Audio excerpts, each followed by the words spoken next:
Every father knows the weight of looking into his child's eyes and wondering if he's doing enough. For Liam Torres, that weight had become unbearable as he watched his young daughter eat cereal for dinner again, while he juggled 3 jobs just to keep the lights on. When a letter arrived from a fancy law firm claiming he'd inherited $1 from a father he never knew, Liam threw it in the trash. Just another joke from life. But the next morning, a black car pulled up to his apartment. A lawyer stepped out and said something that changed everything. The dollar was never the gift, it was the key. Hours later, Liam stood on a private island staring at a glass mansion his billionaire father had left him. But the real inheritance wasn't the money or the property. It was a choice that would define the rest of his life. Before we jump back in, tell us where you're tuning in from. And if this story touches you, make sure you're subscribed because tomorrow I've saved something extra special for you. The alarm clock's shrill cry pierced through the thin walls of apartment 4B at 5:30 in the morning, just as it had every weekday for the past 3 years. Liam Torres rolled out of bed with the practiced efficiency of a man who had learned to function on 4 hours of sleep. His calloused hands, weathered from years of construction work, reached automatically for the work clothes draped over the single chair that served as his closet. In the next room, 7-year-old Ella slept peacefully, her dark hair spread across a pillow that had seen better days. She clutched a stuffed elephant, a garage sale find that had become her most treasured possession. Liam paused in her doorway, watching the gentle rise and fall of her breathing. These quiet moments before the chaos of the day began were precious. To him, stolen glimpses of innocence in a world that had shown them little mercy. The coffee maker gurgled to life, filling their small kitchen with the only luxury Liam allowed himself. He'd learned to make do with the cheapest ground coffee, but he refused to start his day without that first bitter sip that promised energy for the marathon ahead. While it brewed, he checked his phone for any last-minute schedule changes from his employers. Construction site from 6 to 2, evening shift at the warehouse from 4 to 9, Saturday catering gig for extra cash. The routine was punishing, but it kept them afloat. Barely. "Daddy," Ella's sleepy voice drifted from her bedroom. "Morning, sunshine," Liam called softly, pouring his coffee into a travel mug. 5 more minutes, okay? Then we'll get you ready for school." Their morning ritual was choreographed by necessity.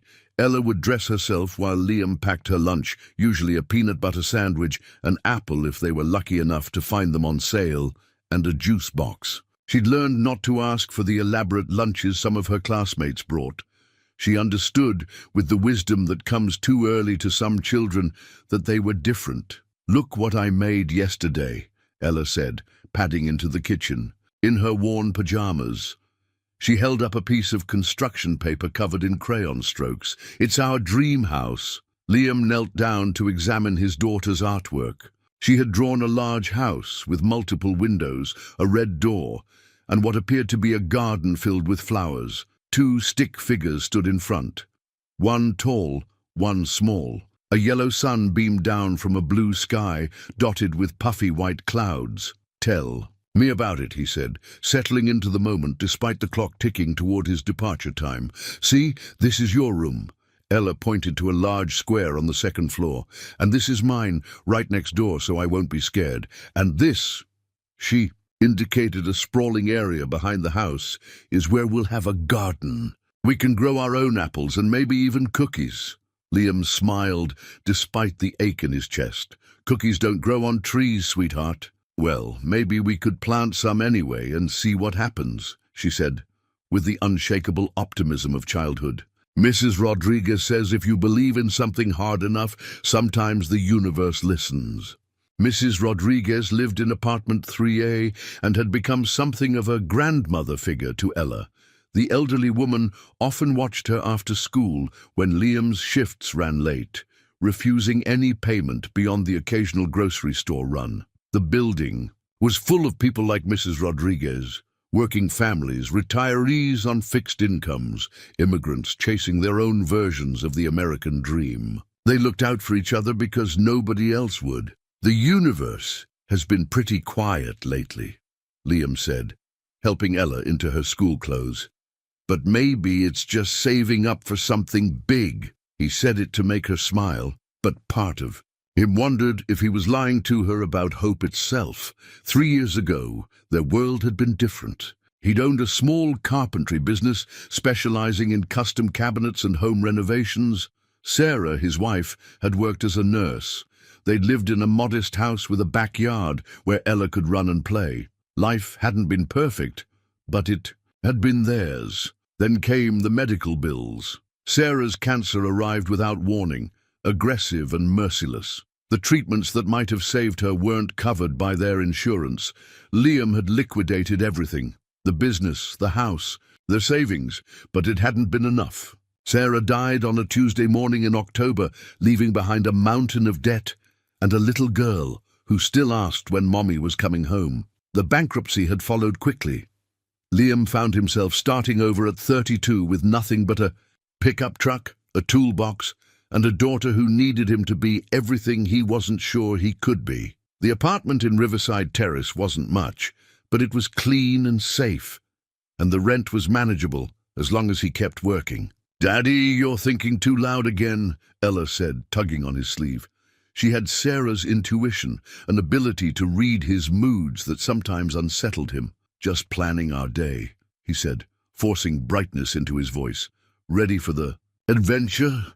Their morning walk to Lincoln Elementary took them through the heart of their neighborhood. Riverside Terrace wasn't the worst place in the city, but it wasn't winning any beauty contests either. The buildings were older, the streets showed their age, and the corner market still had bars on its windows from troubles that predated their arrival. But there was life here too. Mr. Kim swept his storefront every morning and always waved to Ella. The teenage girl in apartment 2C practiced violin by her open window, filling the courtyard with tentative melodies. Mrs. Patterson tended a small garden between the buildings, coaxing vegetables from stubborn soil. "I told Jenny about your work," Ella said as they walked. "She didn't believe that you built things." "What did you tell her?" "That you're magic with wood. That you can make anything. Tables, cabinets, whole houses if someone asked you to." Liam's throat tightened. He had been good with wood once. His hands had known the grain of oak, the flexibility of pine, the richness of mahogany. He'd created pieces that would last generations. Now his hands knew concrete and steel, the impersonal materials of industrial construction. The creativity had been replaced by simple endurance. "Maybe someday I'll show you some of the things I used to make," he said. "Why can't you make them now?" The question hung in the air between them. How do you explain to a 7-year-old that dreams sometimes have expiration dates? That sometimes survival requires abandoning the parts of yourself that made life worth living? "Sometimes we have to wait for the right time," he said finally. They reached the school gates, where other parents were dropping off their children. Liam noticed the differences, the newer cars, the name-brand clothes, the easy confidence that came with financial security. He used to be one of those parents. Now he stood slightly apart, aware of his work clothes and calloused hands. "Have a great day, sunshine," he said, kissing the top of Ella's head. "Mrs. Rodriguez will pick you up, okay? I'll be home by 9:30. Will you read to me tonight?" "Always." He watched her disappear into the building, her backpack bouncing with each step. She turned back once to wave, her smile lighting up, her entire face. That smile was worth every aching muscle, every exhausting day, every moment of doubt about whether he was enough. The construction site was a 40-minute drive across town, where a new office complex was rising from what had once been a shopping mall. Liam worked as a general laborer, moving materials, operating machinery, following the directions of foremen who were often younger than him but had never owned their own business. The work was honest and necessary, but it required him to check his pride at the gate each morning. His lunch break was spent in his truck, eating a sandwich while reviewing the evening shift schedule at Peterson Warehouse. The transition between jobs required military precision, no time for traffic delays or unexpected complications. He'd learned to keep spare uniforms in the truck, along with energy bars and instant coffee, for the moments when exhaustion threatened to overwhelm him. The warehouse job was different from construction, less physical, more monotonous. He loaded delivery trucks, managed inventory, and tried not to think about the clock moving toward 9 o'clock when he could finally head home. The supervisor, a man named Danny who'd worked there for 15 years, had a habit of scheduling. Overtime at the last minute. Liam couldn't afford to say no, even when it meant arriving home after Ella was asleep. By the time he pulled into the parking lot of Riverside Terrace that evening, the sun had already set. The building's windows glowed with the warm light of families settling in for the night. Children's voices echoed from the courtyard, where an impromptu game of tag had broken out under the streetlights. Mrs. Rodriguez met him at the stairs, her weathered face creased with concern. "Ella ate dinner with me," she said. "Chicken and rice. She did her homework too, though she kept asking when you'd be home." "Thank you, Mrs. Rodriguez. I don't know what we'd do without you." "Family takes care of family," she said, patting his arm. "That little girl adores you, mijo. Don't forget that." Inside the apartment, he found Ella asleep on the couch, her school. Books still spread across the coffee table. She'd fallen asleep reading, a picture book open across her chest. Liam carefully gathered her up, marveling at how light she felt, how completely she trusted him to keep her safe. After tucking her into bed, he sat at their small kitchen table and opened the mail that had accumulated during the day. Bills, mostly. Utilities. Rent, medical payments from Sarah's treatment that would follow them for years to come. At the bottom of the stack was an envelope with an embossed letterhead he didn't recognize. Whitmore, Ashford and Associates. The return address was in the financial district downtown, a part of the city Liam rarely visited. The paper was thick, expensive. His name was typed in elegant font across the front. Inside, the letter was brief and formal. "Mr. Torres, we represent the estate of Mr. Vincent Torres. According to our records, you are the beneficiary of an inheritance. Please contact our office at your earliest convenience to discuss the details of this bequest. The amount in question is $1, one tazura. Sincerely, Marcus Whitmore, Esky." Liam read the letter twice, then laughed out loud, a sound that held no humor. $1. Someone had paid lawyers in downtown offices to track him down and inform him that he'd inherited a single dollar from a man he'd never heard of. Vincent Torres. The name meant nothing to him. His own father had disappeared when Liam was barely 2 years old, leaving behind only a name on a birth certificate and a lifetime of questions. His mother had remarried when he was 5, and his stepfather had been the only father he'd ever known. When people asked about family, he thought of the man who'd taught him to use tools, who'd come to his baseball games, who'd walked him down the aisle at his wedding. This Vincent Torres was a stranger, and his dollar inheritance felt like a cosmic joke. What kind of person left $1 to someone they'd never met? What kind of lawyers handled estates worth $1? He crumpled the letter and tossed it toward the trash can, but his aim was off. It landed on the floor beside the refrigerator, where Ella's latest drawing was displayed with a magnet shaped like a butterfly. The contrast struck him, his daughter's hopeful vision of their dream house beside a crumpled letter from a dead stranger.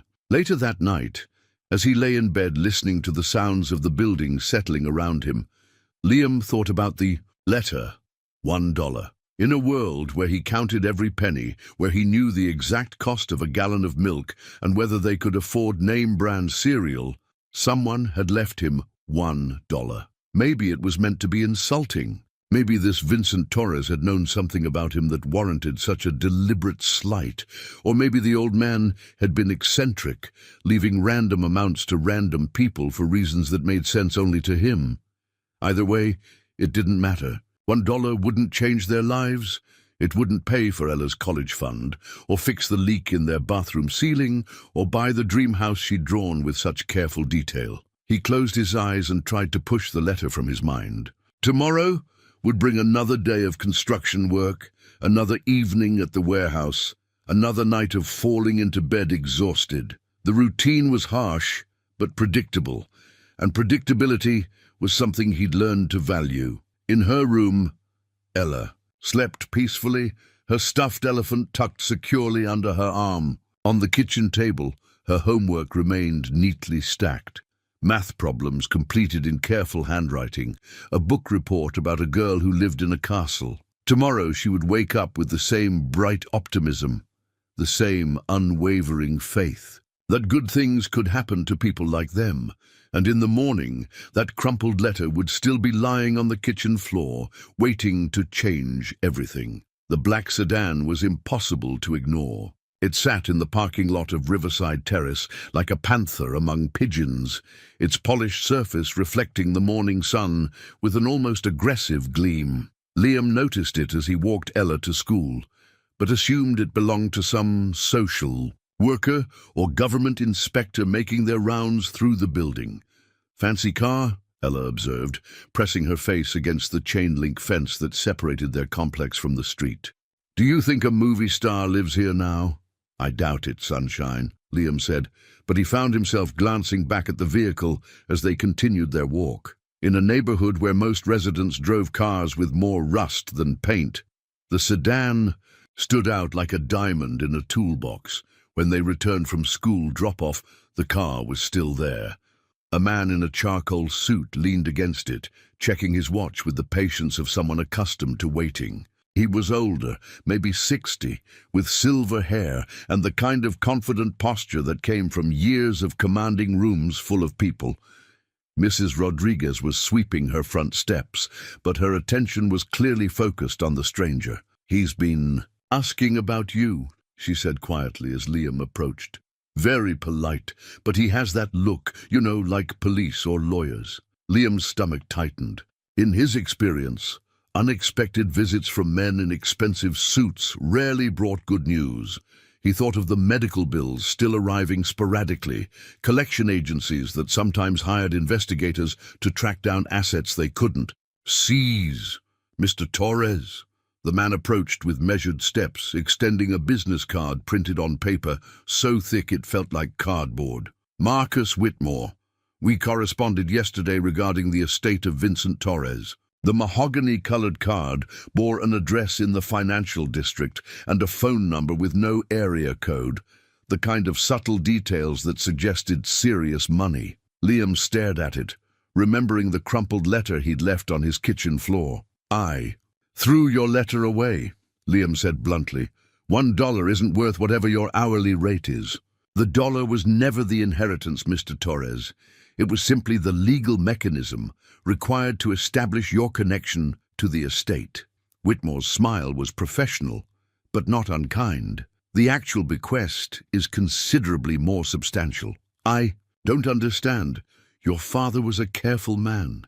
He structured his will to ensure that only his legitimate heir would claim what he left behind. The dollar inheritance was, think of it as a test. Most people would dismiss such a small amount and never follow up.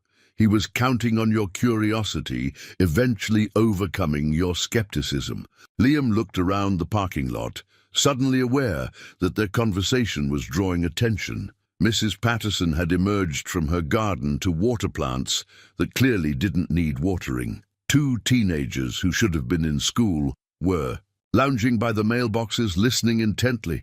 "My father died when I was 2, Liam said. "Car accident. That would be your stepfather, Michael Torres, who legally adopted you when you were 5. Your biological father was Vincent Torres. He never married your mother, but he's been aware of your existence your entire life." The words hit Liam like a physical blow. His mother had never mentioned another man, had never suggested that the father who'd raised him wasn't his biological parent. When he'd asked about his real father as a teenager, she'd simply said he was gone and that Michael was the only father who mattered. "You're lying. I have documentation if you'd like to see it. Birth records, DNA tests conducted when you were a child." Your mother's permission was obtained through a considerable financial settlement that helped fund your early education and healthcare. Whitmore reached into his briefcase and withdrew a manila folder. Inside were photocopied documents, a birth certificate with Vincent Torres listed as father, medical records, even photographs of a younger man who shared Liam's dark hair and strong jawline. Your father was a private man, Mr. Torres. He built a considerable fortune in real estate development, but he lived quietly. When he learned about your mother's financial difficulties after your wife's illness, he wanted to help, but he respected the life you'd built. He waited until after his death to make contact. Liam's hands shook as he flipped through the papers. There were bank records showing payments to St. Mary's Hospital where Sarah had been treated, payments he'd never known about. Legal documents establishing a trust fund for Ella's education. Photographs of a man who looked like an older version of himself, standing beside construction sites and architectural models. "This is impossible," Liam whispered. "Your father purchased a private island in the Caribbean 12 years ago. He's left it to you, along with the resources to maintain and develop it as you see fit. The estate is worth approximately $47 million. The number was so large, it seemed meaningless. Liam tried to process it, but his mind kept returning to the medical bills on his kitchen table, the second notices and final warnings that had become wallpaper in his life. There has to be a catch. Only one. The inheritance comes with a condition that the property be used to help others, families in situations similar to your own. Your father envisioned it as a retreat, a place where people could rebuild their lives without the pressures they face here. Whitmore handed him another document, a detailed architectural plan showing a tropical island with a main house, guest quarters, workshops, and gardens. It looked like something from a dream, impossibly beautiful and completely unreal. "I need to get to work," Liam said, though his shift didn't start for another hour. I can't process this right now." "Of course, these are significant revelations. However, there is some urgency to the matter. The island requires immediate attention. Hurricane season is approaching, and there are maintenance issues that have been deferred. If you're interested in claiming your inheritance, we should arrange travel within the next few days. Travel to see the property, to understand what your father built and what he's asking you to do with it." Liam looked up at his apartment building, at the chipped paint and cracked concrete steps. Mrs. Rodriguez was still watching from her doorway, concern evident on her weathered face. In a few hours, he would need to leave for the construction site, then rush to the warehouse for his evening shift. Ella would eat dinner with Mrs. Rodriguez and fall asleep waiting for him to come home. "I can't just leave. I have responsibilities, jobs, my daughter. Arrangements can be made for your daughter's care. As for your employment, Mr. Torres, if you accept this inheritance, you'll never need to work for someone else again." The idea was so foreign that Liam couldn't even imagine it. He'd been working for other people his entire adult life. First, in his carpentry apprenticeship, then building his own business, then the desperate scramble of the past 3 years. Freedom from that cycle seemed as impossible as flying. "I need time to think."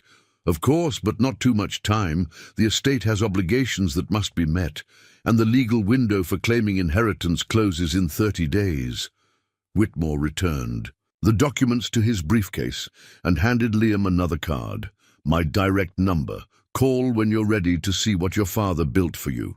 The lawyer climbed into his sedan and drove away, leaving Liam standing in the parking lot with a business card in one hand and a head full of questions. Mrs. Rodriguez approached slowly, her eyes filled with the cautious hope of someone who'd seen too many disappointments. "Good news, mijo?" "I don't know," Liam said honestly.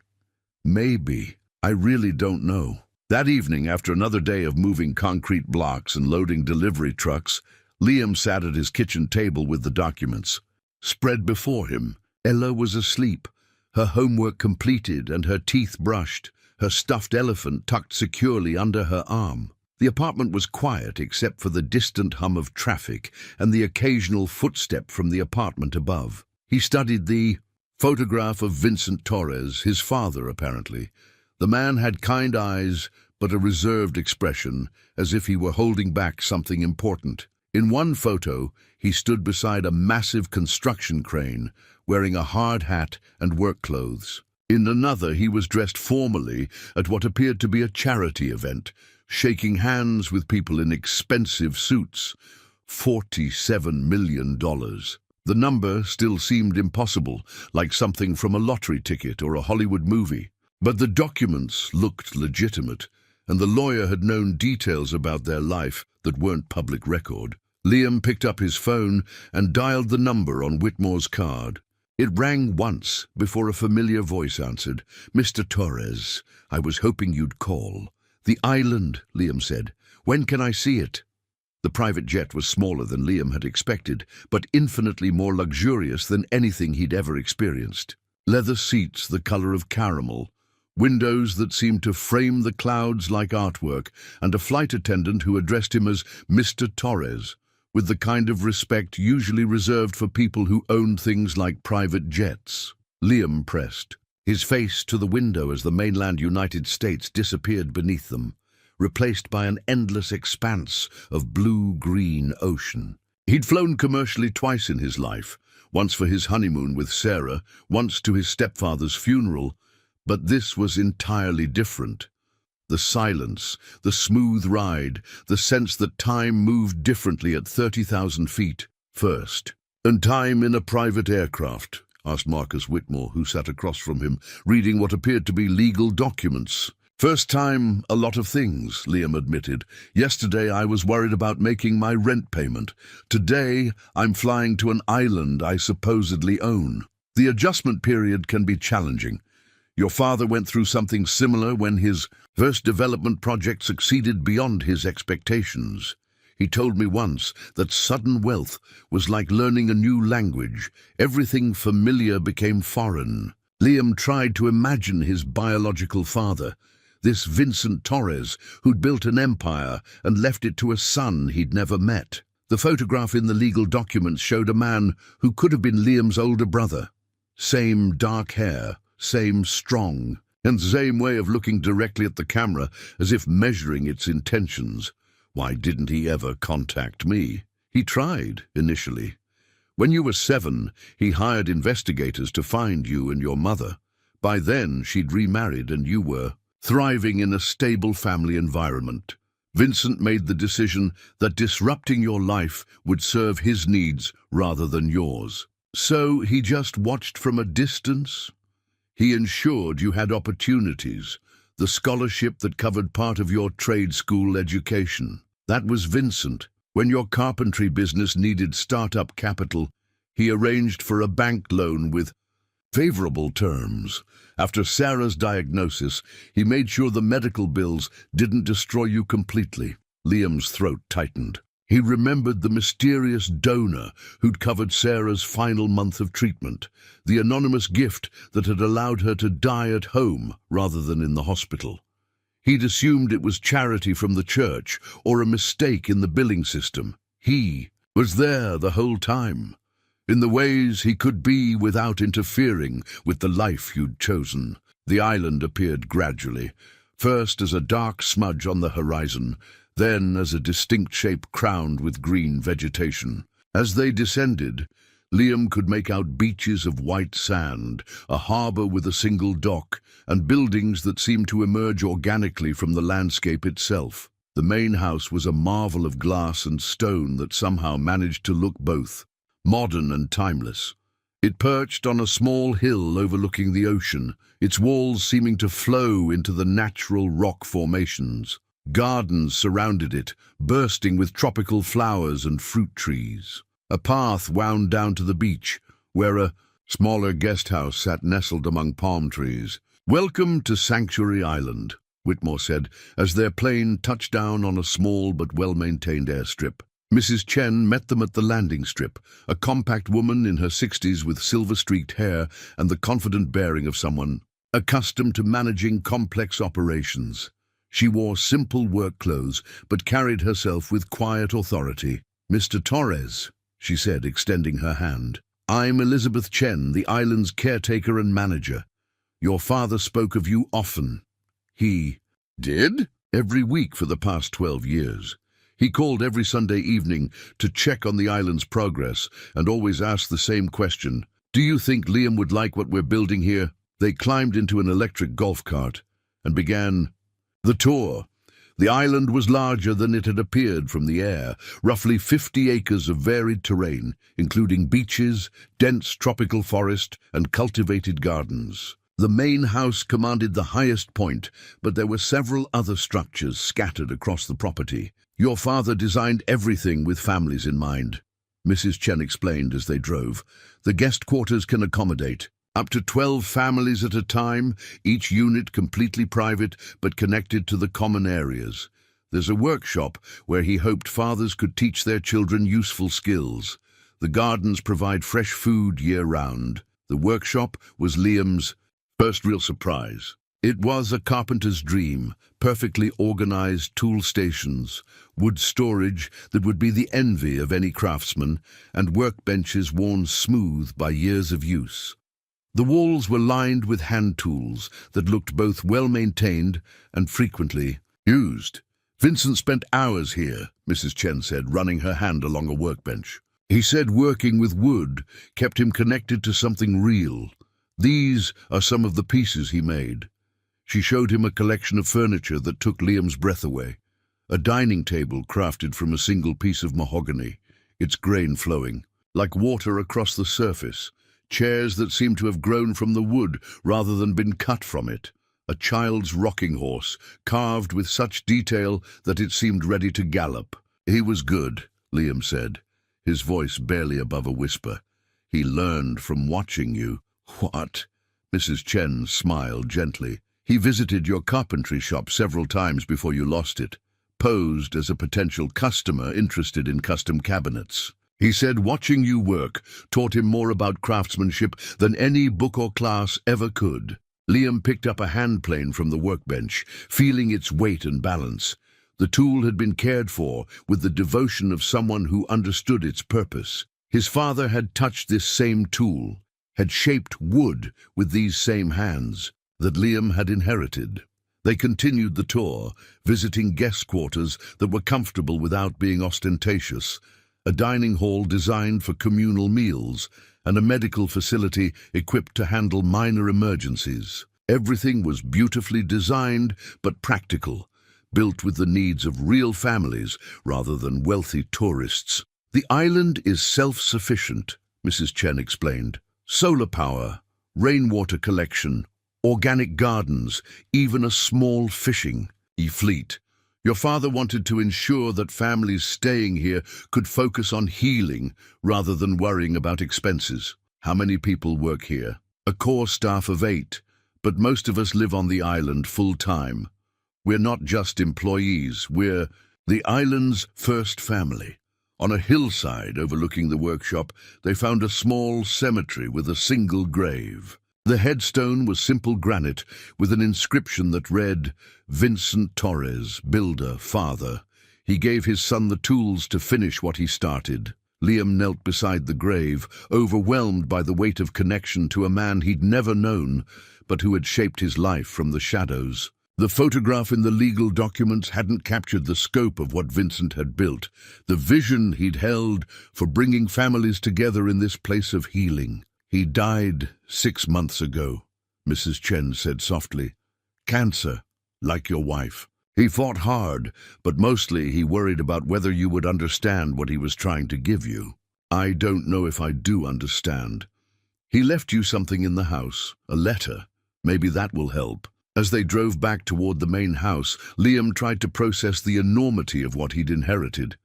It wasn't just money or property. It was a vision, a responsibility, a chance to continue something meaningful that his father had started. But it was also terrifying.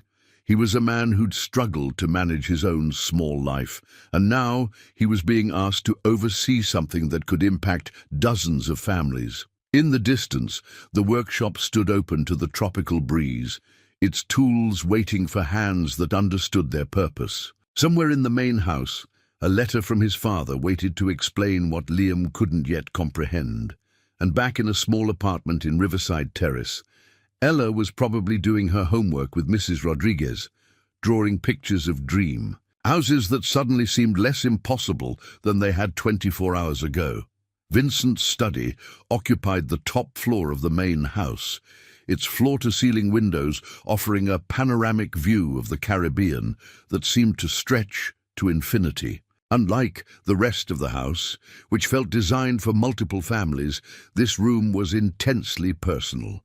Bookshelves lined the walls, filled with volumes on architecture, child psychology, and family therapy. A massive desk dominated the center, its surface worn smooth by years of use. Mrs. Chen had left him alone here with a cup of coffee and a gentle reminder that dinner would be served whenever he was ready. The letter she'd mentioned sat on the desk, his name written across the envelope in careful handwriting that somehow looked familiar, despite coming from a stranger. Before opening it, Liam explored the room that had clearly been his father's refuge. The books told a story of a man trying to understand something beyond business and construction. Titles like Healing Trauma in Children and Building Resilience in Broken Families suggested Vincent had researched his vision with the same intensity. He'd applied to real estate development. A series of leather-bound journals occupied one shelf, their spines labeled with years spanning the past 2 decades. Liam pulled down the most recent volume and opened it to a random page. March 15th. Watched Liam's interview on the local news about the community garden project he organized. Sarah was beside him, Ella playing in the background. He has her eyes when he smiles. I see myself in his hands when he demonstrates proper soil preparation. He's become the kind of man I always hoped to be, but never learned how. The Island Project feels more urgent now. How do I give him something that honors who he is, rather than imposing who I was? Liam's breath caught. His father had been watching, documenting, caring from a distance for years. He flipped to other entries, finding observations about his carpentry work, concerns during Sarah's illness, pride in small moments that Vincent had somehow witnessed or learned about. October 3rd. Liam carried Ella piggyback through the park today while she pointed out different types of trees. He's teaching her to notice the world around her, to find beauty in ordinary things. This is what I want the island to foster, parents who have time to see wonder through their children's eyes. January 12th. The medical bills are destroying him, but he hasn't missed a single day with Ella. Watched him help her with homework at the library, both of them sharing a single hot chocolate because money is tight. Made another anonymous payment to the hospital. Wish I could do more without interfering. Each entry revealed the depth of Vincent's longing to be part of his son's life, while respecting the boundaries he'd set for himself. Liam could feel his father's love and frustration radiating from the pages, the ache of watching from the shadows. While his son struggled with challenges that money could have easily solved, finally he opened the letter.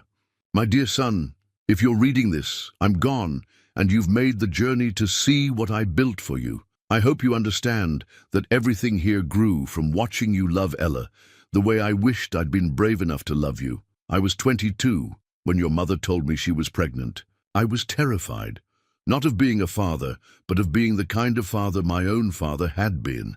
He was a hard man who showed love through criticism and expressed care through control. I convinced myself that walking away was the noble choice, that you'd be better off without someone so fundamentally broken. Your mother was right to let Michael adopt you. He was everything I wasn't, present, stable, emotionally available. But that didn't stop me from wanting to know the man you became. The island started as a fantasy, a way to imagine what I might have given you if I'd been part of your life. But as I watched you build your own family, lose Sarah, and keep fighting for Ella despite overwhelming odds, I realized the island couldn't be about my regrets. It had to be about your strengths. You have a gift for seeing people who feel invisible. Remember the homeless veteran you hired for your carpentry crew when no one else would give him a chance? The way you organized the neighborhood food drive after Mrs. Patterson's husband died? The patience you showed teaching woodworking to those teenagers from the detention center? This island is meant to amplify that gift. Families arrive here broken, by circumstances beyond their control, medical crises, job losses, deaths that shatter everything familiar. They need what you needed after Sarah died: time to grieve, space to heal, and the presence of someone who understands that rebuilding a life requires both practical skills and emotional support. The infrastructure is complete, but the soul of this place can only come from you. I've provided the tools, workshops, gardens, comfortable housing, professional support staff. What families need now is someone who knows what it feels like to love so completely that you'll sacrifice everything to protect it. I don't expect you to forgive my absence or to understand choices I can barely justify to myself. But I hope you'll consider continuing what we started here together. You through your example, me through the resources I was finally able to contribute. There's a condition in the legal documents that the island must serve others, but that's not really why I built it. I built it because watching you be the father I never learned to be convinced me that love finds a way to complete itself across generations. The workshop is yours now. The tools know the touch of our shared hands. Show other fathers what you showed me from a distance, that building something beautiful requires patience, skill, and the faith that broken pieces can become something stronger than they were before. Your Father Vincent. Liam read the letter 3 times, each pass revealing new layers of meaning. His father hadn't just left him money or property. He'd left him a purpose that grew directly from who Liam already was. The island wasn't about changing his life. It was about expanding it. His phone buzzed with a text from Mrs. Rodriguez. Ella asked me to tell you she drew a picture of your adventure. She's very proud of her daddy, the explorer. The message was followed by a photo of Ella's latest drawing, a small airplane flying toward an island where 2 stick figures stood side by side, one tall and one small. She'd labeled it Daddy's Island Dream in careful 7-year-old handwriting. From the study window, Liam could see the workshop where his father had learned carpentry by watching him from a distance. Tomorrow, he could walk down there and run his hands over tools that Vincent had chosen with care, wood that had been selected for its beauty and strength. But tonight, he needed to call his daughter and tell her about the glass house that wasn't a dream anymore, about the island where broken families could come to heal, about the grandfather she'd never met, who'd built all of this because he believed in the power of second chances. Mrs. Chen appeared in the doorway with a dinner tray, her expression carefully neutral. Good news or difficult news? She asked. Both, Liam said, folding the letter carefully. Definitely both. That sounds about right for this family, she said with a smile. Vincent always said the best gifts come with the most responsibility. Outside, the tropical evening was settling over the island, painting the sky in shades of orange and purple that looked too beautiful to be real. Somewhere in the distance, Liam could hear the sound of waves against the shore and the gentle rustle of palm fronds in the breeze. This was his inheritance, not just money or property, but the chance to become the kind of father who could give. The father's hope. The weight of that responsibility felt enormous, but for the first time in years, it felt like weight he wanted to carry. The construction blueprints covered every surface of Vincent's desk, like pieces of an enormous puzzle. Liam had spent the morning studying them, trying to understand the scope of his father's vision for Sanctuary Island. What he'd initially seen as a completed project was actually only the foundation. Vincent had designed phases of development that could accommodate up to 50 families at a time. Mrs. Chen found him hunched over the plans, comparing electrical schematics with architectural drawings. Your father used to sit exactly like that, she said, setting down a fresh cup of coffee. Same posture, same expression of intense concentration. These plans, Liam said, gesturing at the blueprints, They're not just about building structures. Look at this. He pointed to a detailed drawing of the children's area. The playground equipment is designed for different age groups, but it's all connected, so siblings can play together. And here, he moved to another section, the family housing units have soundproof walls facing the common areas, but shared. Gardens in the back. Privacy when you need it. Community when you're ready. Vincent spent 3 years consulting with family therapists and child psychologists to design those spaces. He wanted to understand how physical environment affects emotional healing. Liam pulled out another set of plans labeled Phase 2. These showed additional workshops, a small school building, and what appeared to be a medical clinic. How much of this exists already? About 60% of Phase 1 is complete. The workshop you saw, the main house, 6 family units, the dining hall. Phase 2 exists only on paper, and in the bank accounts Vincent established to fund it. The numbers on the financial documents still seemed surreal. Vincent had left not just the 47 million for the island itself, but an additional 30 million in construction and operational funds. The annual budget Mrs. Chen had prepared showed they could operate at full capacity while continuously improving the facilities. "I need to see how this actually works," Liam said.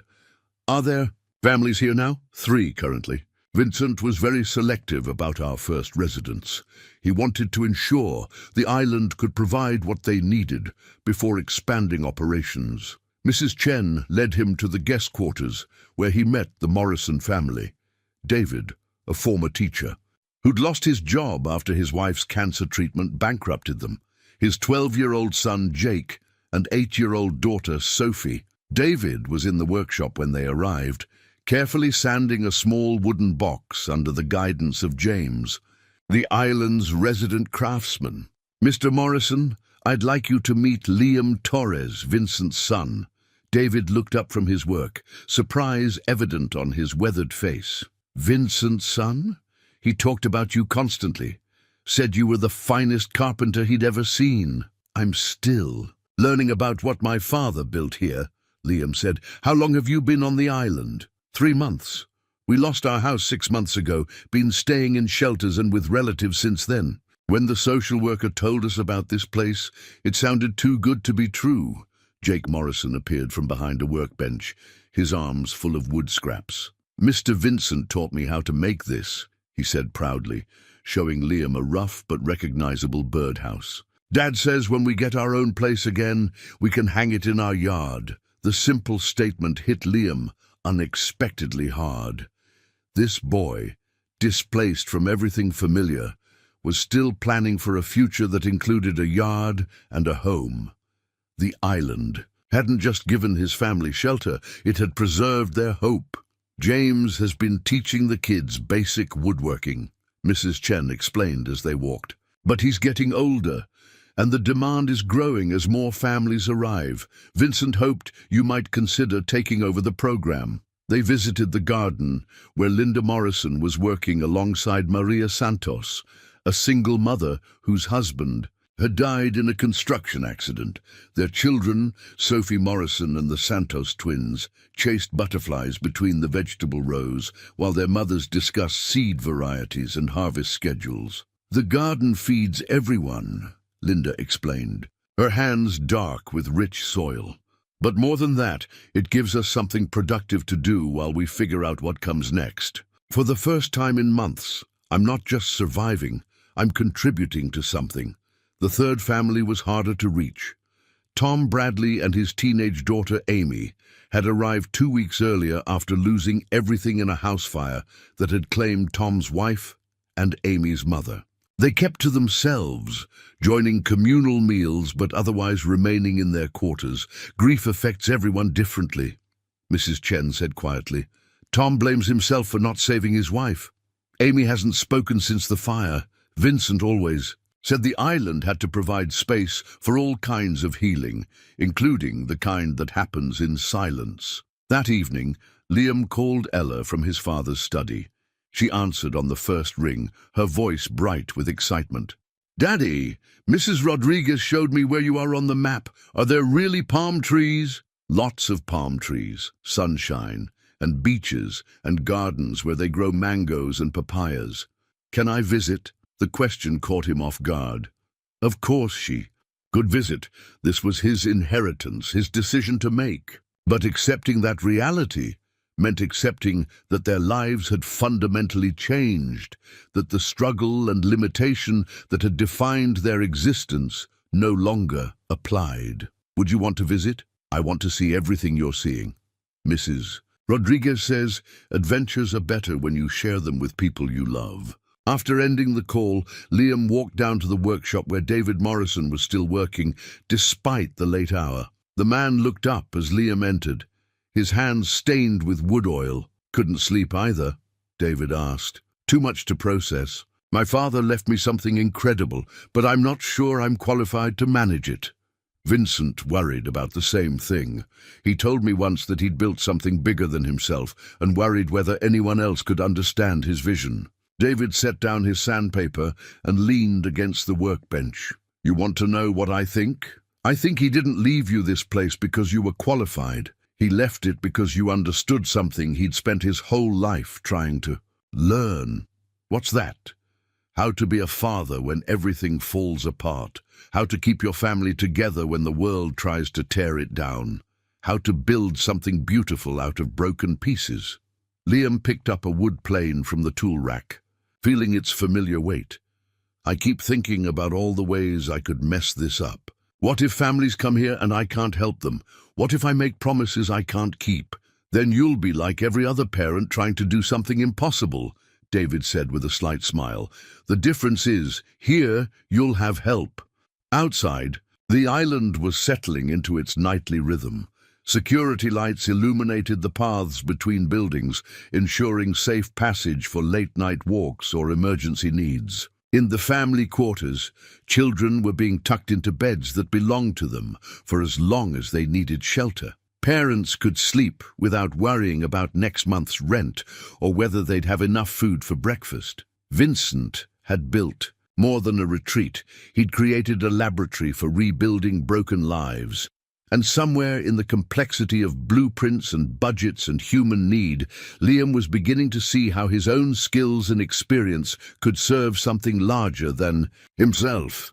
The island needed what he had to offer. But more than that, he was starting to understand that he needed what the island could teach him about turning inheritance into legacy. Ella's voice message arrived at dawn, transmitted through the island's satellite communication system with crystal clarity that made her sound closer than the 2,000 miles that separated them.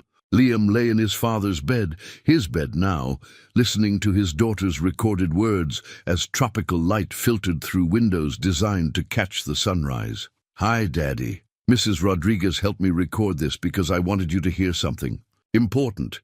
Yesterday at school, Tommy Martinez said his dad told him that poor people like us don't get to have adventures, that we just have to stay where we are and be grateful for what we have. But I told him that's not true, because my daddy is on a magical island right now, and he's going to help lots of families like ours have better lives. Her voice carried the fierce certainty that only children possess, the absolute faith in possibilities that adults learn to temper with experience. I know you're worried about whether you're good enough for this, but you're the best daddy in the whole world, and if your real daddy picked you for something special, then you must be even more special than I already knew. Mrs. Rodriguez says, I should tell you that we're proud of you for being brave.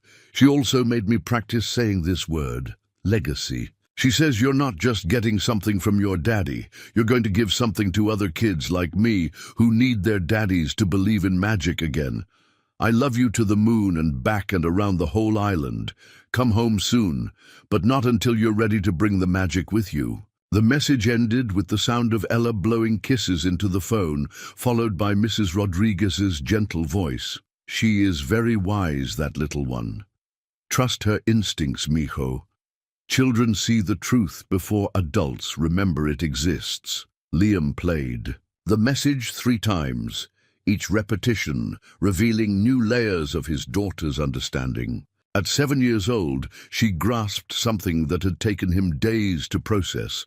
This inheritance wasn't about what he was receiving, but about what he was being called to give. He found Mrs. Chen in the dining hall, reviewing applications from families requesting sanctuary on the island.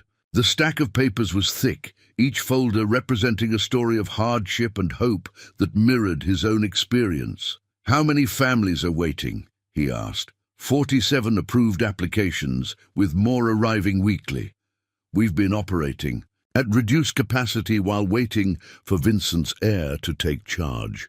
Liam flipped through the applications, reading abbreviated versions of familiar tragedies. Medical bankruptcies, job losses, house fires, deaths that shattered financial stability.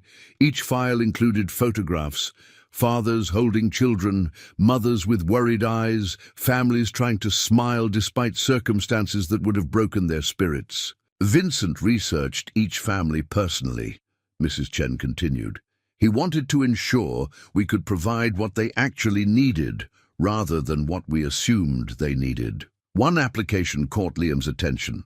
A single father named Robert Chen with twin boys, ages 9 and 11. The family had lost their home after Robert's construction company failed during an economic downturn. Medical issues with one of the twins had drained their savings, and they'd been living in their car for 6 weeks. "Any relation?" Liam asked, showing Mrs. Chen the application. "My nephew," she said quietly. "Robert's been too proud to ask for help, but his social worker submitted the application without his knowledge. The boys are sleeping in the back seat of a Honda Civic, Liam. They deserve better." The weight of decision-making felt enormous. Each family represented lives that could be transformed or further damaged by his choices. Vincent had built the infrastructure, but Liam would determine how it was used and who benefited from its resources. "What would my father have done?" Vincent would have asked, "What you think we should do?" He always said the island needed someone who understood struggle from the inside, not someone who had only observed it from a distance. That afternoon, Liam video-called Robert Chen, introducing himself as the new director of Sanctuary Island and formally inviting the family to stay. Robert's response, a mixture of disbelief, gratitude, and the careful skepticism of someone who'd learned not to trust good news, reminded Liam of his own reaction to Marcus Whitmore's visit. "There's got to be a catch," Robert said, his voice crackling through the satellite connection. "Nothing this good happens to people like me. 3 weeks ago I was working 3 jobs and eating cereal for dinner with my daughter," Liam replied. "I understand the skepticism, but sometimes good things do happen to people like us. We just have to be brave enough to accept them." The conversation lasted an hour, covering logistics, expectations, and the island's philosophy of mutual support rather than charity. By the end, Robert had agreed to bring his sons to the island, though his voice still carried the wariness of someone afraid to hope. That evening, Liam called an island-wide meeting in the dining hall. The 3 resident families gathered around the large table Vincent had crafted from driftwood and reclaimed timber. Children played quietly in the adjacent room, while parents focused on what their host had to say. "I want to be honest with all of you," Liam began. 3 days ago, I didn't know this place existed. I inherited it from a father I never met, and I'm still figuring out what that means. But I'm learning that inheritance isn't just about what you receive, it's about what you do with what you've been given." David Morrison leaned forward. "What does that mean for us?" "It means I need your help. Vincent built the physical structure of this place, but you're building its heart. The families arriving next week are going to look to all of us for guidance about how to heal, how to hope again, how to rebuild lives that felt permanently broken." Maria Santos spoke up, her English accented but clear. "My boys ask me every day if we're safe here, if this is real, or if it will disappear like everything else has.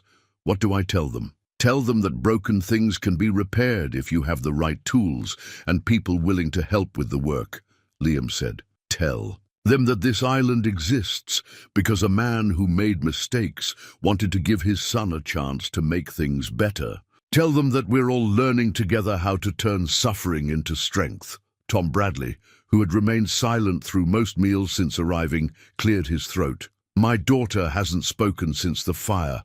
The therapists say she might never talk again. What if this place can't fix what's broken in us? Then we'll love you anyway, Liam said simply. Some healing happens quickly, some takes years, and some takes forms we don't expect. This island isn't about fixing people. It's about providing a safe place for families to discover their own way forward. Amy Bradley looked up from her drawing, making eye contact with Liam for the first time since they'd met. She didn't speak, but she nodded slightly, as if acknowledging something unspoken but understood. The meeting ended with practical discussions about expanding garden space, scheduling, workshop time, and preparing for new arrivals. But underneath the logistics, Liam felt something else taking shape, a sense of community that transcended individual struggles, a collective commitment to proving that broken families could heal each other. Later that night, he stood on the beach where his father's ashes had been scattered 6 months earlier. The waves rolled steadily against the shore, carrying away the day's concerns and bringing tomorrow's possibilities. In 12 hours, Robert Chen and his twin boys would board a plane that would change their lives forever. Liam thought about Ella's voice message, about legacy and magic, and the courage required to believe in both. His father had given him more than money or property. He'd given him the chance to become the kind of man who could look at broken families and see their potential for healing.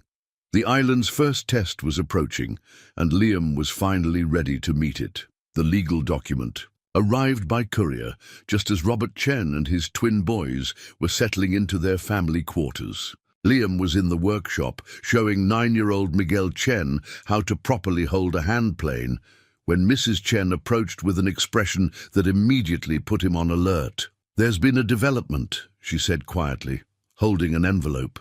"With the familiar letterhead of Whitmore, Ashford and Associates. Mr. Whitmore needs to speak with you immediately." The boys were absorbed in their woodworking lesson, their father watching with the amazed expression of someone seeing his children smile for the first time in months. Liam didn't want to interrupt this moment of healing, but Mrs. Chen's urgency suggested the matter couldn't wait. "James, can you take over here? I need to handle something." In Vincent's study, Marcus Whitmore appeared on the video conference screen with his usual professional composure, but something in his manner suggested trouble. "Mr. Torres, I'm afraid. We have a legal complication. A man named Marcus Torres has come forward claiming to be Vincent's son and heir to the estate." The words didn't immediately register. "I'm sorry, what?" "Marcus Torres Jr. He's provided documentation showing that Vincent had a relationship with his mother, Carmen Torres, approximately 32 years ago. He's claiming equal inheritance, rights to the island, and all associated assets." Liam sat down heavily, trying to process what he was hearing. "You're telling me I have a brother?" "Half-brother, technically, and his legal claim appears to be legitimate. Vincent never mentioned him in our conversations, but the documentation is compelling. Birth certificate, DNA test from 1992, even some correspondence between Vincent and the mother. Where has he been all this time? Living in California, working in corporate real estate development. Apparently, he only learned about Vincent's death through an obituary in a business journal. When he researched the estate, he discovered the island and your inheritance." Whitmore's expression grew more serious. "There's more, I'm afraid. Marcus Jr. isn't interested in continuing the island's current mission. He's already approached several development companies about converting the property into a luxury resort." The implications hit Liam like a physical blow. Everything his father had built, everything the island represented to families like the Chens and Morrisons and Bradleys, could be destroyed by a half-brother who saw only commercial potential in Vincent's vision. What are his legal rights? Under the original will, the inheritance was meant for Vincent's surviving son. The language didn't specify which son, and the court will need to determine whether the estate should be divided or awarded to one heir over the other. How long do we have? Marcus Jr. has filed a legal challenge. You'll both need to appear in federal court in Miami next week. Until then, the estate is frozen. No major expenditures, no new commitments, no changes to the island's operations. After ending the video call, Liam sat in his father's chair, staring at the blueprints that covered the desk. Phase 2. Construction would have to wait. The families waiting for sanctuary would have to find other solutions. Everything Vincent had worked to create hung in the balance because of a son he'd never mentioned.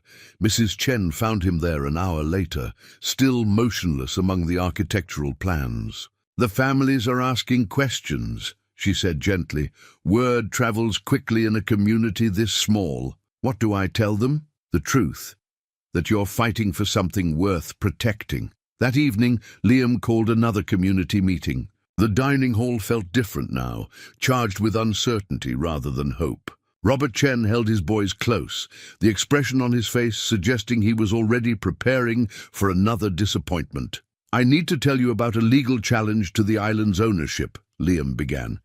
"I have a half-brother I didn't know existed, and he wants to sell the property to developers." The silence that followed was deafening. Finally, David Morrison spoke up. "What does that mean for our families?" "I don't know yet. The court will decide whether I have the legal right to continue Vincent's mission, or whether the island will be sold for commercial development."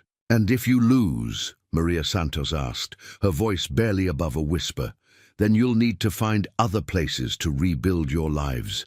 But I want you to know that I'm going to fight this with everything I have." Tom Bradley surprised everyone by speaking. "My wife believed that some things are worth fighting for, even when the odds are against you. She died believing that our family would survive her loss and find a way to heal. This island gave us hope when we had none left.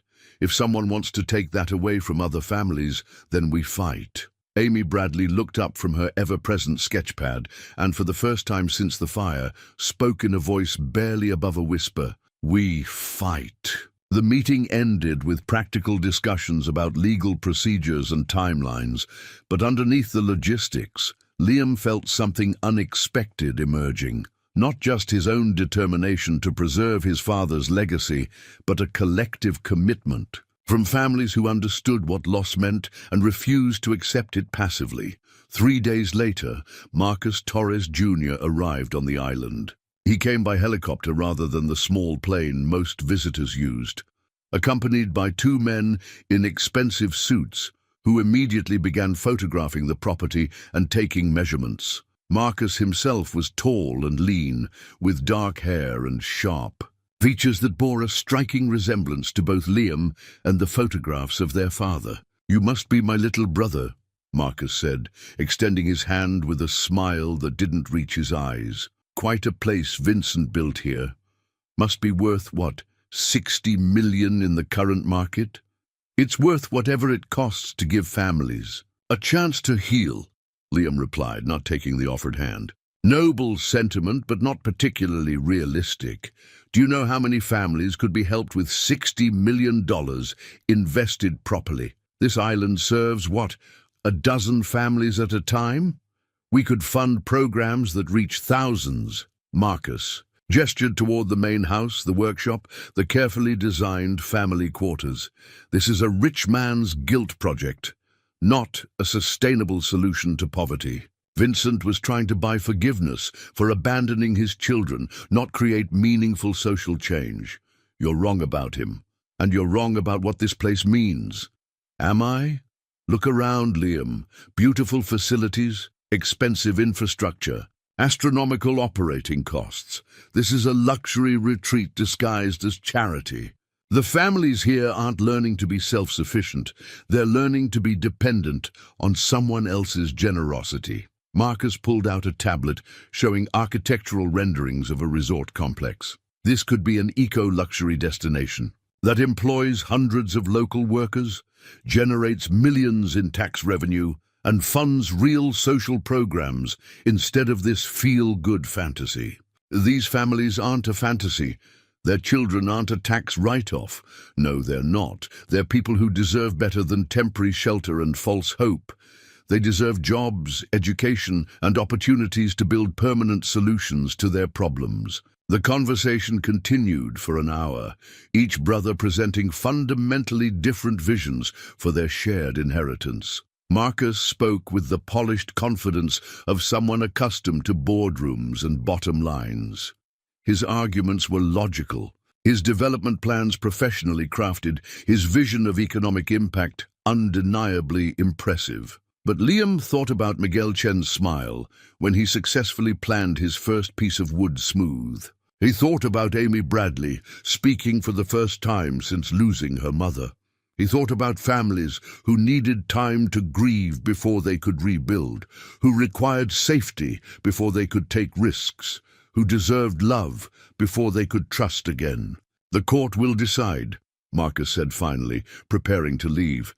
"But I hope you'll consider what's actually best for everyone involved, not just what makes you feel good about continuing Vincent's mistakes." After the helicopter departed, Liam found himself standing in the workshop where Robert Chen was teaching his boys to sand properly, while David Morrison worked on a cabinet that would furnish their new apartment when they were ready to leave the island. "That man looked like you," Miguel Chen observed. "He's my half-brother. Is he nice, like you?" Liam considered the question carefully. "He wants different things than we do. Does he like families? He likes helping them in different ways." Miguel nodded thoughtfully, then returned to his sanding. "I hope you win," he said simply, as Liam watched fathers and sons working together with tools his own father had selected. He realized the legal battle ahead wasn't just about property, or money, or even family legacy.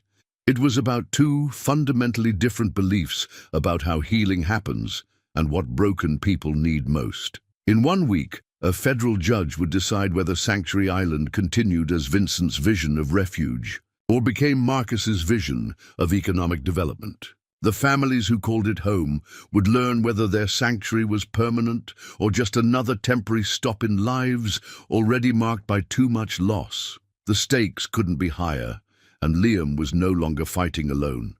The federal courthouse in Miami gleamed in the morning sun like a fortress of marble and glass, its imposing architecture designed to remind visitors that justice was serious business. Liam stood on the steps, adjusting his unfamiliar suit, while Marcus Whitmore reviewed last-minute legal documents. Behind them a small group had gathered. Mrs. Chen, David Morrison, and surprisingly Robert Chen with his twin boys. "You didn't have to come," Liam told Robert. "This isn't your fight." "Yes, it is," Robert replied firmly.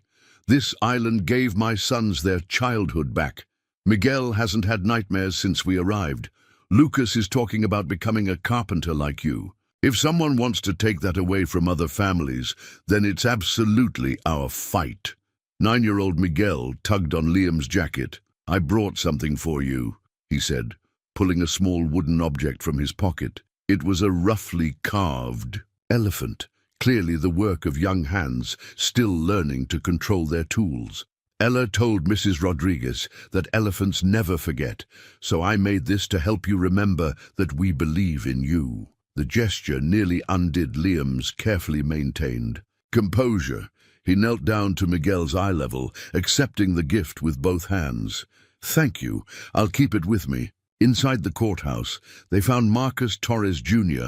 holding court with a team of lawyers in expensive suits and a small crowd of reporters who'd caught wind of the unusual inheritance dispute. He looked confident and professional, addressing questions about his development plans with the polished ease of someone comfortable in the spotlight.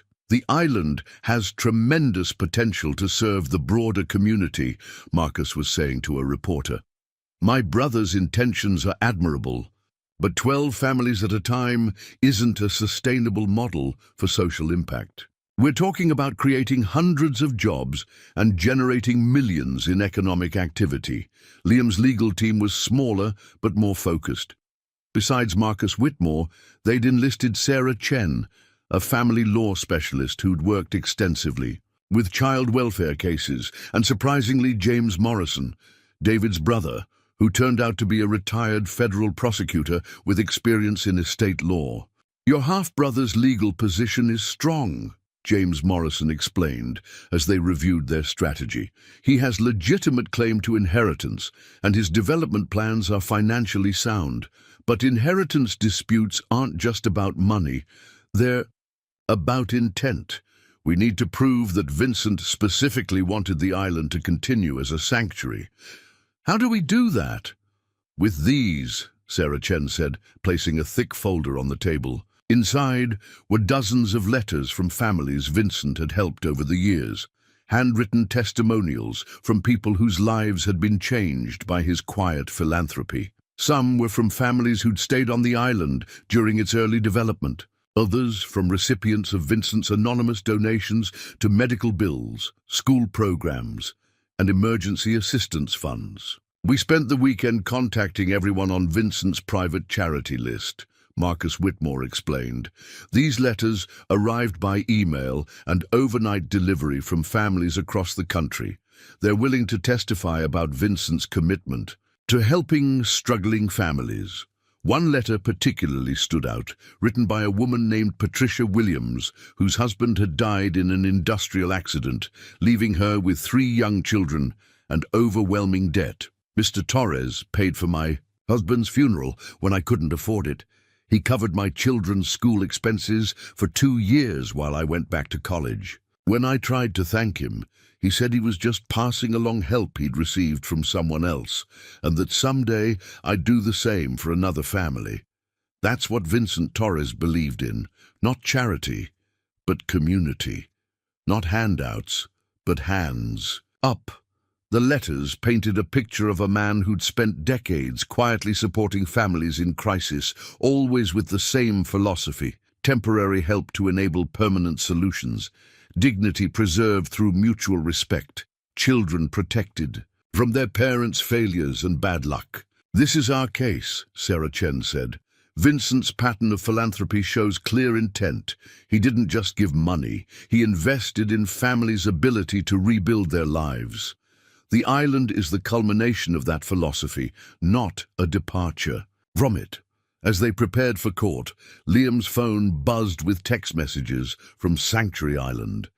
Mrs. Chen was sending updates about families who couldn't travel to Miami but wanted their voices heard. Tom Bradley had written a statement about how the island had given his daughter Amy the space to begin speaking again. Maria Santos had organized the other mothers to create a video testimonial about the children's garden and how working together in the soil had taught their kids about hope and growth. The media attention could work for us or against us, Marcus Whitmore warned. Your brother's development plans sound impressive to people who think in terms of economic impact.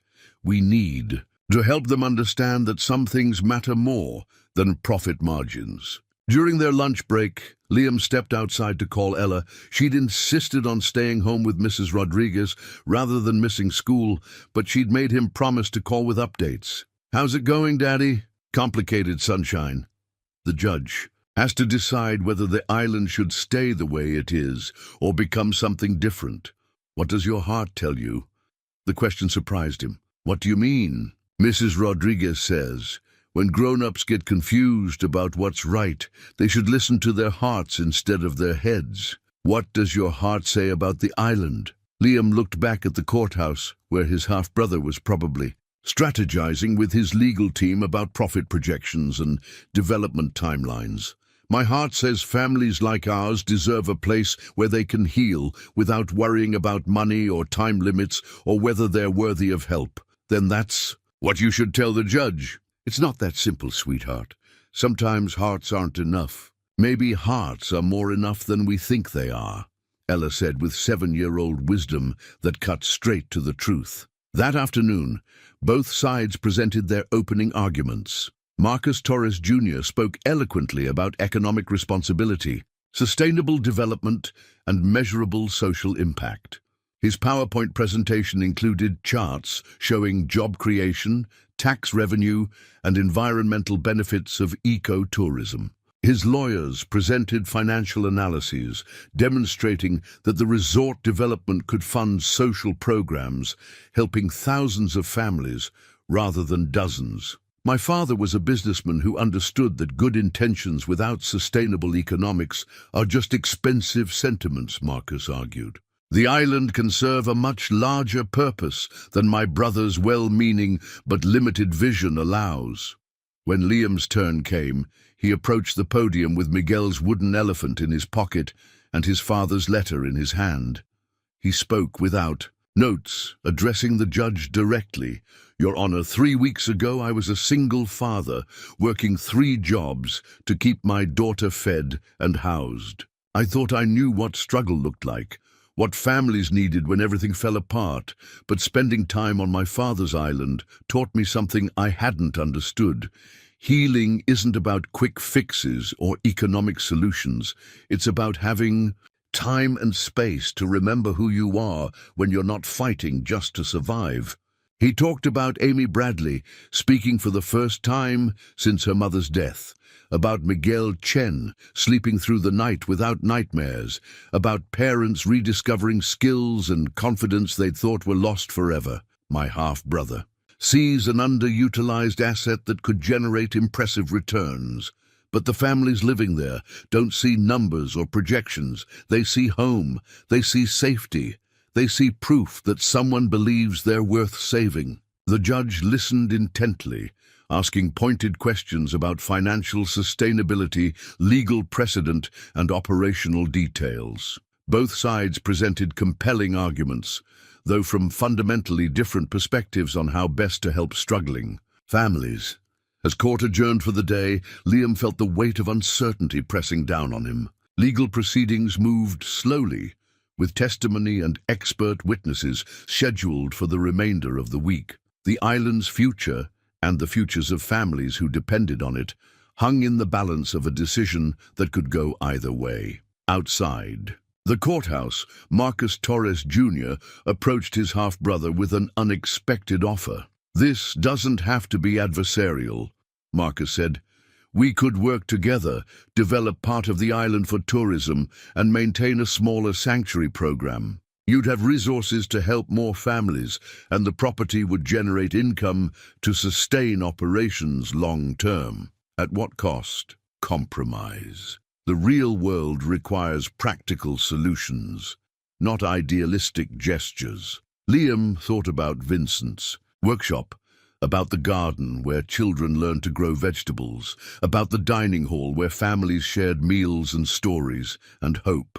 Some things are worth protecting exactly as they are, and some things are worth improving, even if improvement requires change. They stood on the courthouse steps, 2 sons of the same father with irreconcilable visions of their shared inheritance. Tomorrow would bring more testimony, more evidence, more arguments about what Vincent Torres had really wanted and what his sons owed to his memory. In his hotel room that night, Liam video-called the island for evening updates. The families had gathered in the dining hall for a potluck dinner, sharing food and conversation as if this might be their last night together as a community. Children ran between the tables, their laughter echoing through the room where their parents had learned to hope again. "Whatever happens tomorrow," Mrs. Chen said through the video connection, "you gave us something precious. You showed us that broken families can heal each other." As Liam prepared for bed, he held Miguel's wooden elephant and thought about his daughter's question about listening to his heart. Tomorrow, a federal judge would decide whether that was enough. 0. The courtroom fell silent as Judge Patricia Henley reviewed the final documents in the case of Torres versus Torres. She was a woman in her early 60s with silver hair and the measured bearing of someone who'd spent decades weighing difficult decisions. For 3 days, she listened to testimony, examined evidence, and asked probing questions that revealed a sharp legal mind grappling with an unusual inheritance dispute. This case presents the court with a fundamental question about intent. Judge Henley began, her voice carrying clearly through the packed courtroom. Vincent Torres left behind significant assets and 2 sons, each with legitimate claims to inheritance and distinctly different visions for how those assets should be used. Liam sat at the plaintiff's table, his hands steady despite the tension, coiled in his chest.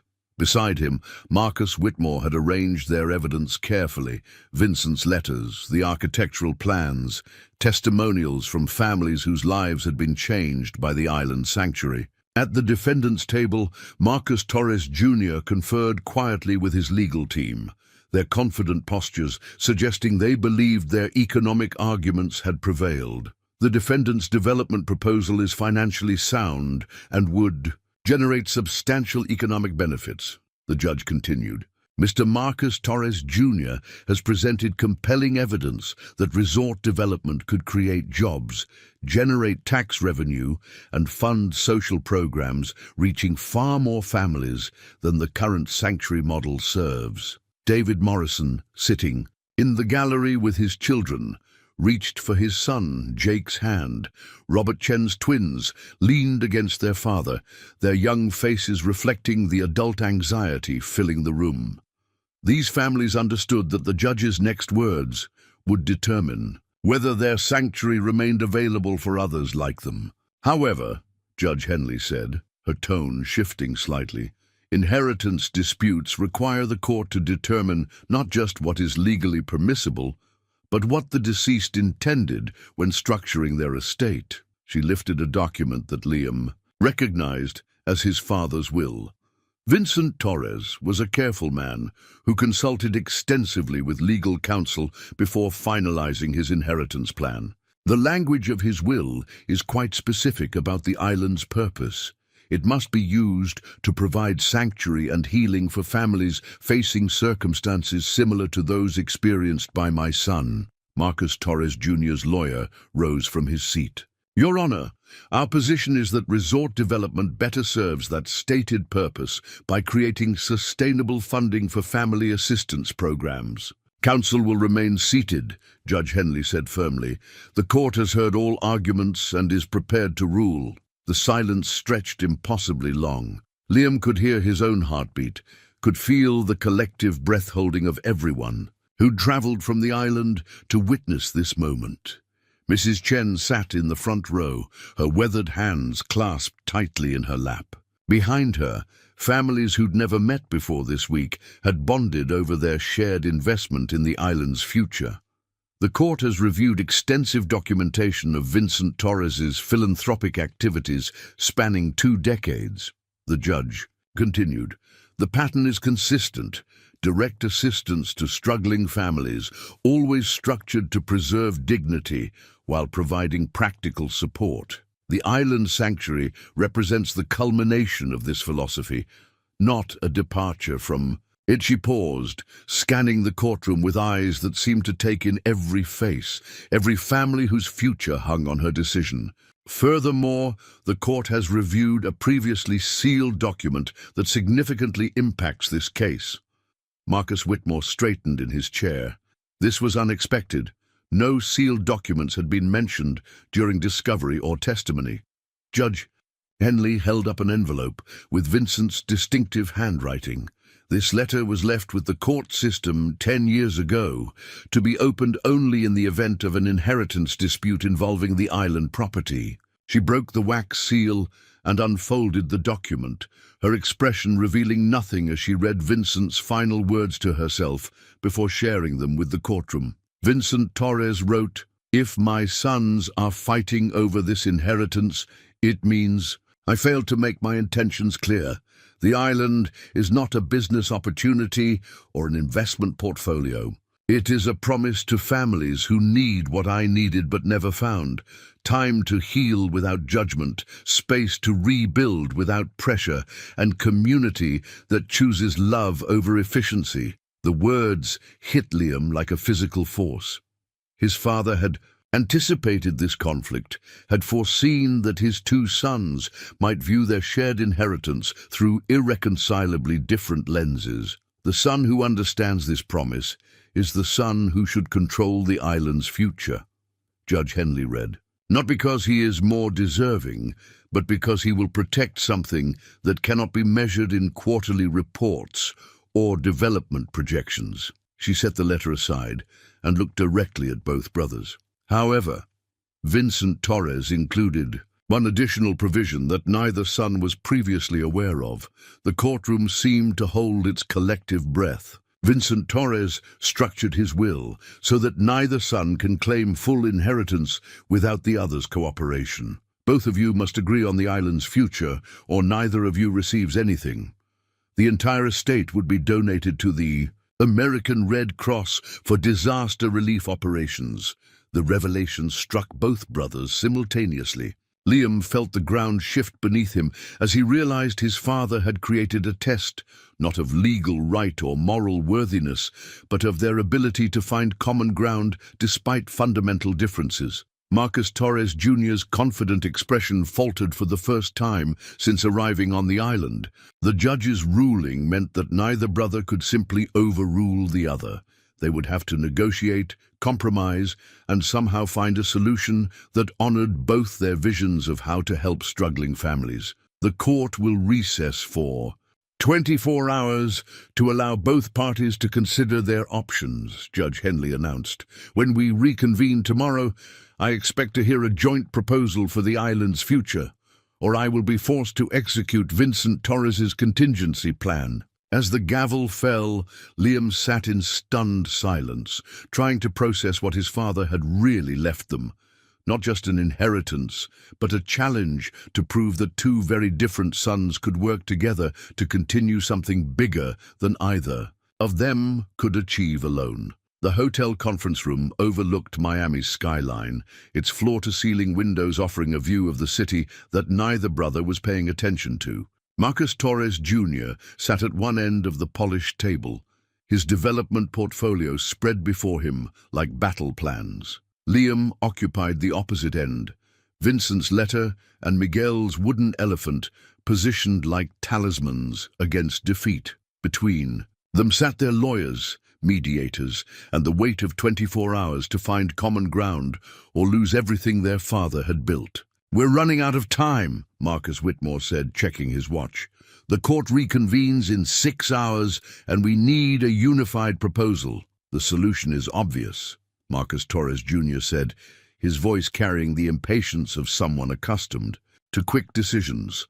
"We partition the island. I develop the eastern shore as an eco-resort. You maintain the western side as your sanctuary. Both operations generate revenue. Both serve families in need." "That's not a solution," Liam replied. "That's two separate projects that happen to share the same piece of land. Vincent created something integrated. Families heal together. Children play together. Parents support each other. You can't divide community down the middle. Then what do you propose? Because walking away empty-handed doesn't help anyone." The question hung in the air between them. For 3 days, they'd argued their positions without finding middle ground. Marcus saw inefficiency, where Liam saw intimacy.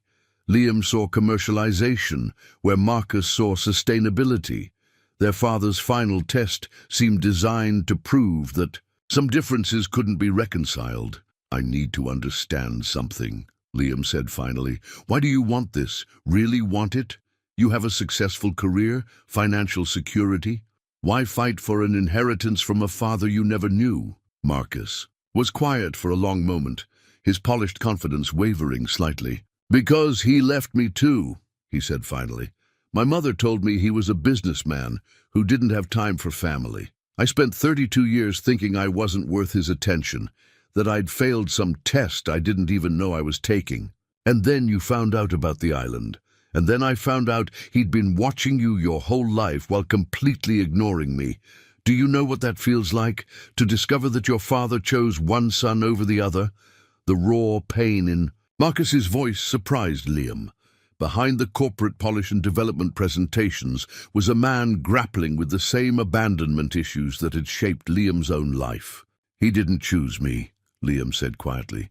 "He stayed away from both of us for different reasons. You had a stable life he didn't want to disrupt. I had a mess he felt responsible for helping fix. You think watching your son struggle from a distance is easier than ignoring him completely?"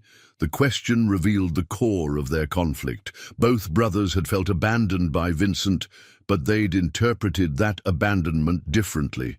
Marcus had seen neglect where Liam had experienced hidden support. Liam had felt forgotten where Marcus had been deliberately avoided. Maybe, Liam said, Vincent's final test isn't about the island at all. Maybe it's about us learning to be brothers. I don't need a brother. I need to prove that I'm worth something to the man who created me and then pretended I didn't exist. And I need to prove that families like mine deserve more than quick fixes and economic solutions. They stared at each other across the conference table, two sons of the same father carrying different wounds and different hopes. Outside, the Miami skyline glittered in the afternoon sun, indifferent to the family drama playing out 40 stories above the street. "There's something else," Marcus said finally, reaching into his briefcase. "Something I haven't told you." He pulled out a folder containing bank statements, legal documents, and what appeared to be medical records. "Vincent didn't ignore me. Completely. When I was diagnosed with leukemia at age 16, someone anonymously paid for my treatment. When I needed a bone marrow transplant, a donor was found within weeks, unusual for someone with my ethnic background." Liam studied the documents, recognizing the pattern of anonymous assistance that had marked Vincent's relationship with his own family. "He was there for you too, in his way, always at a distance, always anonymous, always careful not to interfere with the life I was building, but he was there." Marcus pulled out another document, a DNA test from 1992. The bone marrow donor was Vincent himself. He registered when I was diagnosed, waited 15 years to be matched. The transplant that saved my life came from our father. The revelation changed everything. Vincent hadn't abandoned either son.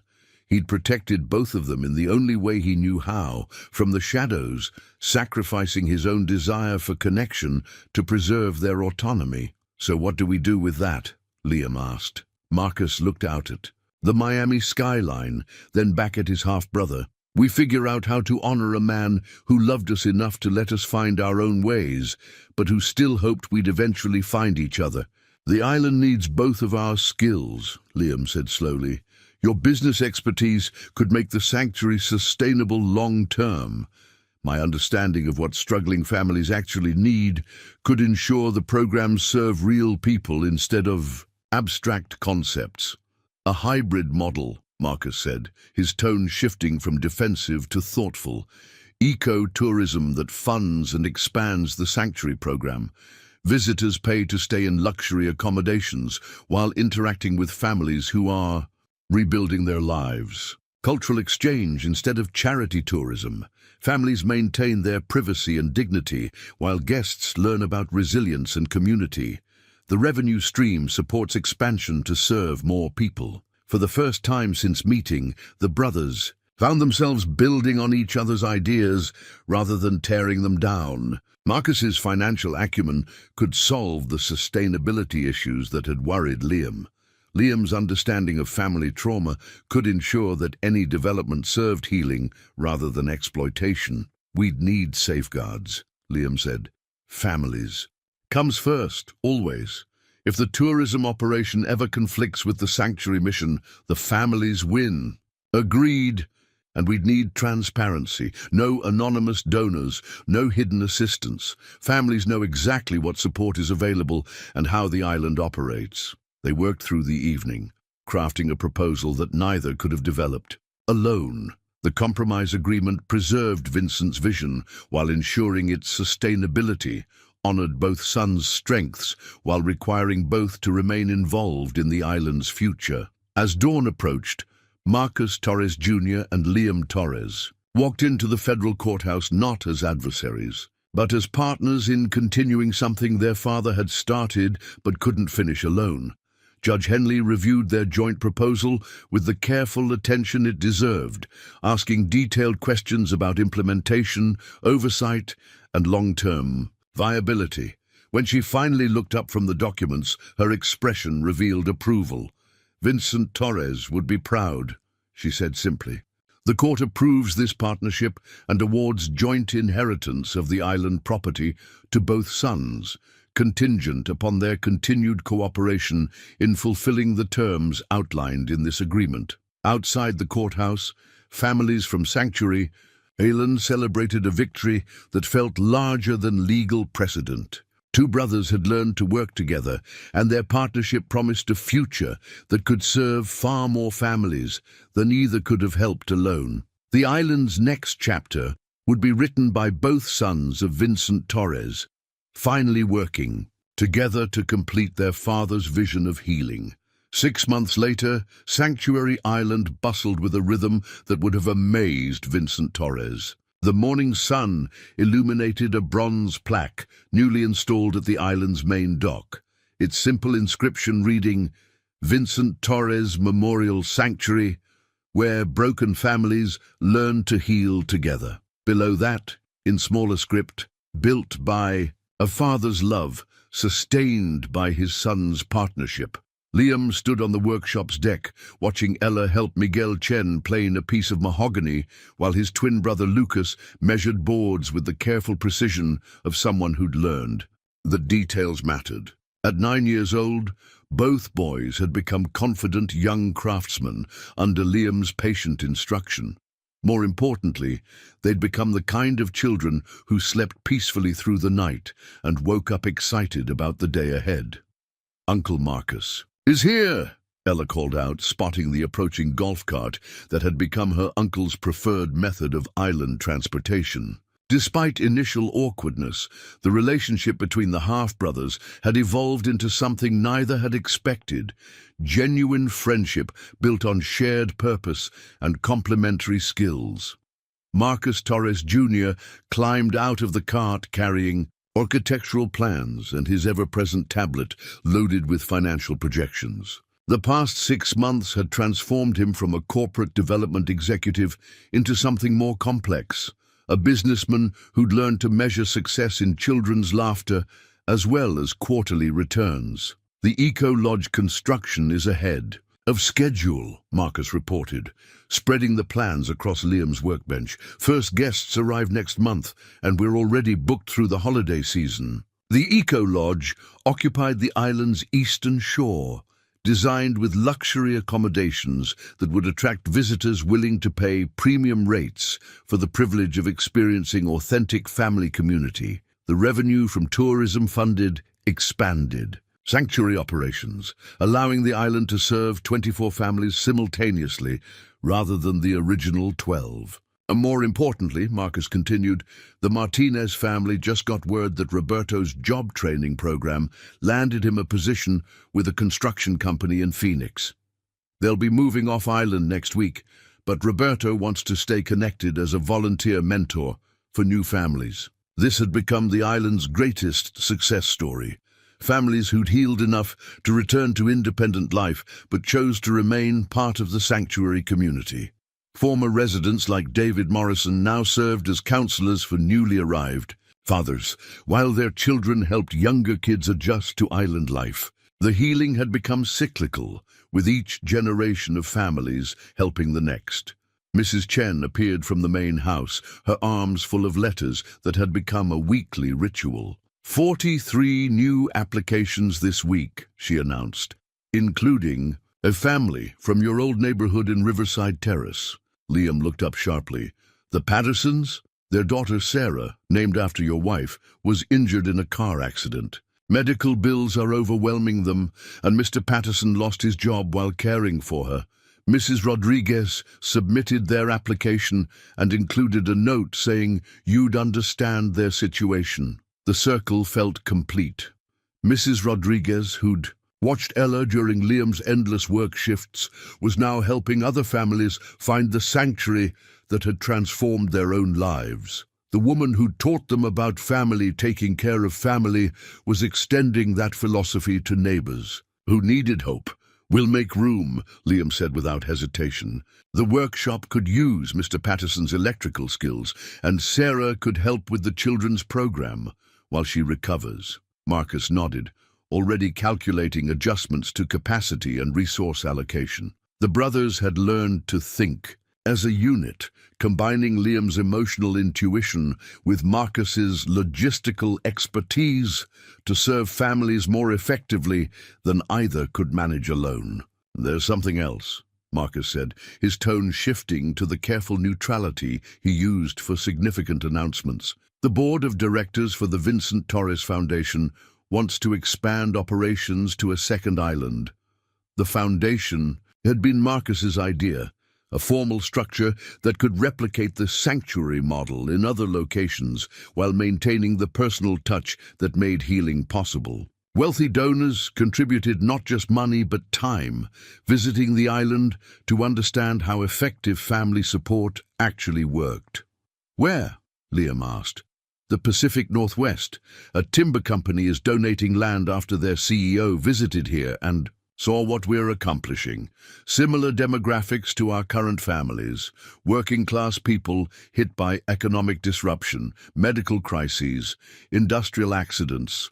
The expansion represented everything Vincent had dreamed of, but hadn't lived to. See, his sons working together to multiply his vision of sanctuary across the country. The model was sustainable, the results were measurable, and most importantly, the families were thriving. I'd need to spend time there, help design the workshops and family spaces," Liam said. "We'd need to spend time there," Marcus corrected.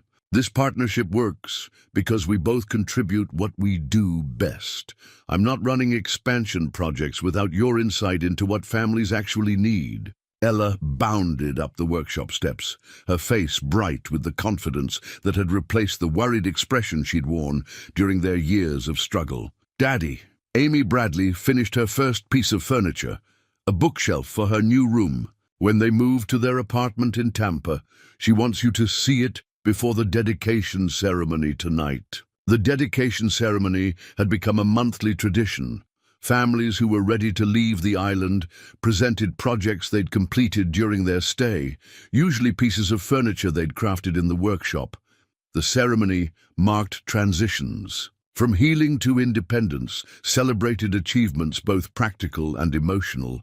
Amy Bradley's bookshelf would join a growing collection of furniture that had traveled from Sanctuary Island to homes across the country. Each piece carried the island's spirit into new communities, reminding families that they'd learned to create beauty from raw materials, strength from broken pieces. As evening approached, the island's extended family gathered in the dining hall Vincent had designed for exactly this purpose. Current residents sat alongside former families who'd returned for the ceremony, creating the kind of intergenerational community that sustained itself through shared experience and mutual support. Tom Bradley stood beside his daughter as she presented her bookshelf, both of them transformed from the silent, grieving pair who'd arrived 8 months earlier. Amy spoke clearly and confidently about the craftsmanship techniques she'd learned, the patience required for fine woodworking, and the satisfaction of creating something useful with her own hands. "This island taught me that broken things can be repaired if you have the right tools and people willing to help with the work," Amy concluded, echoing words Liam had spoken during his first community meeting. "I'm taking these tools with me to Tampa, but I'm leaving part of my heart here for the next family who needs to remember that healing is possible." After the ceremony, Liam walked down to the beach where his father's ashes had been scattered. The workshop lights glowed warmly in the distance, and he could hear the sound of children's laughter drifting from the family quarters. Marcus found him there, both brothers standing in comfortable silence as they watched moonlight dance across the Caribbean waves. "Think Vincent would approve of what we've built?" Marcus asked. "I think he'd be amazed that his sons finally learned to work together," Liam replied. "The island was just the excuse to make that happen." Above them, the stars wheeled across a tropical sky that had witnessed transformation beyond anything Vincent Torres could have imagined when he'd purchased this land 12 years earlier. His dollar inheritance had become a legacy, measured not in money, but in families who'd learned to hope again, children who'd discovered their own strength, and two brothers who'd found each other by learning to serve something larger than themselves. The island's future stretched ahead like an uncharted ocean, full of families yet to be served, communities yet to be healed, and possibilities that grew from the simple truth that broken things could indeed be repaired with the right tools and people willing to help with the work.